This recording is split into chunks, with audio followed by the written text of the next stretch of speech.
वन्यजीव सोयरे बुलढाणाकडून 4 जानेवारी 2022 रोजी बुलढाणा जिल्हाधिकारी यांना निवेदनाद्वारे मकर संक्रांतीच्या निमित्तानं चिनी मांजा वापरून उडवण्यात येणाऱ्या पतंगांमुळे दरवर्षी हजारो पक्षी, वन्यजीव आणि माणसंही जखमी होतात.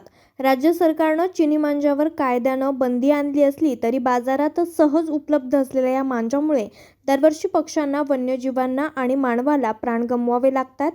चिनी मांजांवरील बंदीची अंमलबजावणीच नसल्यानं असे अपघात कमी झाले नाहीयेत, असा निष्कर्ष अभ्यासकांनी काढलाय.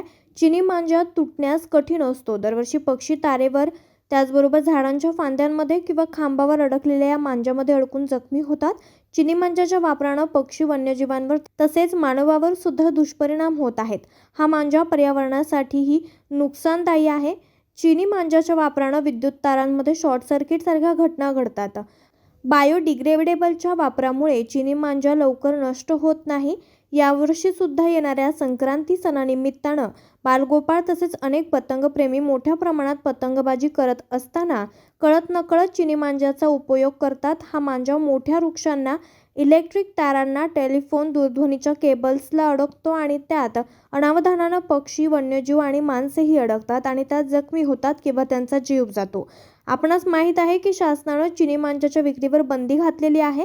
तेव्हा आपणास विनंती करण्यात येते की कृपया शहरातील आणि जिल्ह्यातील पतंग मांजा विक्रेत्यांनी हा मांजा विकू नये यासाठी आपण परिपत्र काढून विक्रेत्यांना हा मांजा विकू नये यासाठी, तसेच पतंगप्रेमींनी हा मांजा विकत घेऊ नये म्हणून सूचित करावं.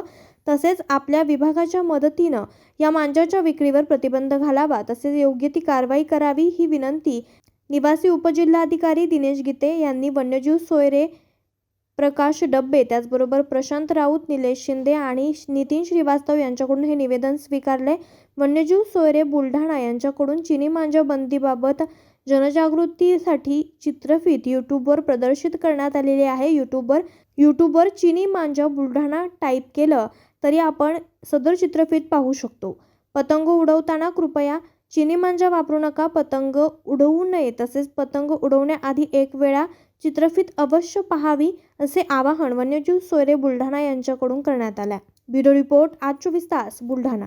नवनवीन आणि ताज्या घडामोडींसाठी आज 24 तास सबस्क्राईब करा आणि बेल आयकॉनवर क्लिक करा.